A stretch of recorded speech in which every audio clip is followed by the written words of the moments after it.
Pero nung nagpupras kami, ay pala bunot din.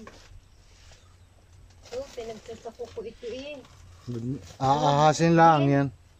Wala, di ba may naas pa nga doon ako nung kwam? Baka may ahas na sa loob. Wala. Kaya- Kalagay ko lang dito. Buti pa din eh, magandang. Are, ang dami sa likod oh.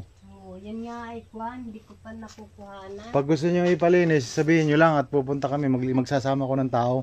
Ala, hindi pa yun ako maglilinis. At ako'y Ipalinis niyo doon sa... kalahin yung kwan, yung kalayang yan. Ay, utay-utay lang ako. Paano ang usap natin din eh? Per kilo ho yan. Kikiluhin? Kano nga hanggang kilo? Piso. Nga. Ay kaysa naman nakatambak, ahasin, ahanin yan. Din, kinakon din, pinapanggato. Ay kayo, kung ibibinta nyo eh. Ayo, ay paano pag kilo niyan?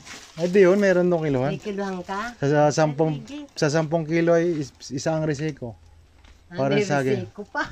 Kinukuha yun ng company. Kumpanya ga. Gagawin ding uling yan. Bigyan ko na lang kayo ng uling, yung sampol. Maganda yung uling namin, hindi mausok. Ay, maganda. Tapos pag ginamit nyo, tapos na kayo magluto, babasahin nyo lang, kinabukasan pwede na ulit. Ayo, nga ay maganda nga yun. Mas maganda pa sa bao na uling. Ayo, yung uling na kahoy, yun ay pag nagtirabing. At saka wala pong alikabok yung uling namin. Ayo, maganda. Sulit yung mga sasanggiyupan sa ibang bansa. Sa ibang bansa. Kunin mo nga, Eri. Aray, pabat nyo din yun. Ha? Buhat daw doon, hanggang doon. Doon. Magaan naman. Magaan nga yan, wala pa yung 15 kilos. Ito, Oo, alam ko na yan. 15 pesos lang. Okay, kaysa. Ito nga, ang bala ko dito, tatagtarin. Ayan, ito. Tapos pag bibili ko lang isang ganito. Kung masipag-sipag ho, mas mahal ang bao. Ayun, mas mahal. Kasi 3 ang bao. Kahit durog na durog, kinukuha ko rin. Yun? Dudurogin pa ho yan, uulingin pa rin yan eh. Ikaw. Gagawin pulbos. Ha? Alay, panggatong ko yan eh. Doon na lang kayo mag-uling. Alay, yung sa pag may mga okasyon, yung mag...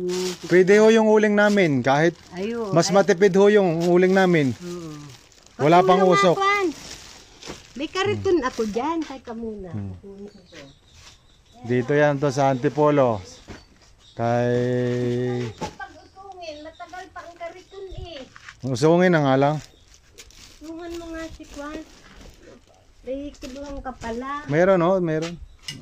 Per kilo eh, bakit magpe-per kilo kung wala? Meron pa ako doon, marami akong bao. Uy, David, Yung ganito. mas maganda nga ako kung para mabigat, tuturin. Kasi uulingin din yan, gagawin powder. Tapos papasok sa makina. Bigat din yan ano. Dapat may tali. Hirap mga kabuwang.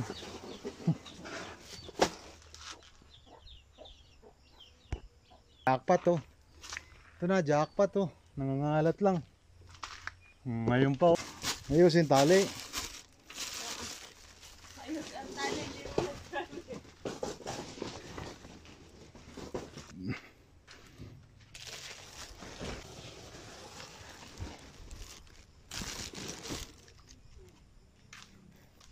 Natin yung hanupol.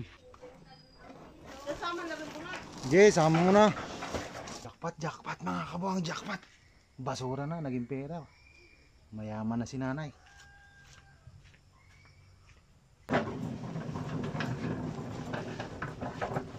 Luya sa iyong Kwan. Meron pa ako doon. Babalikan ko na lang yung pato, buwan. Ayun pa nandun, meron pa dun ah. Meron pa nga doon. Muni, ngali. May istro kayo, tatalihan ko. Wala nang mabilan. Mahal, Ayun. 5 piso. Ay, Jay, 600. Ang isang Kwan, sako. Ay mas mapapamahal yung kwan, yung durog. Hoy, pag naka, Kilo yun. pag ho naka sa 80. Binablog ko. Vlog. Nagka-vlogger ka pala. Oh. Para may kita. Ay, katulad niyan, ilang kilo lang pang gugug din eh. Kahoy. Alay, wala namang mga kahoy na. Pero sarang yung negosyo eh, ano. Bigyan ko kayo na 10 uling. Pagkuhan. 11, Jess. Ilan yan? 10. 10 kilo. May git pa eh. Ay, yung reseko na Ayan pa, oh, tatlo pa eh. Yung isa din eh, dalawa.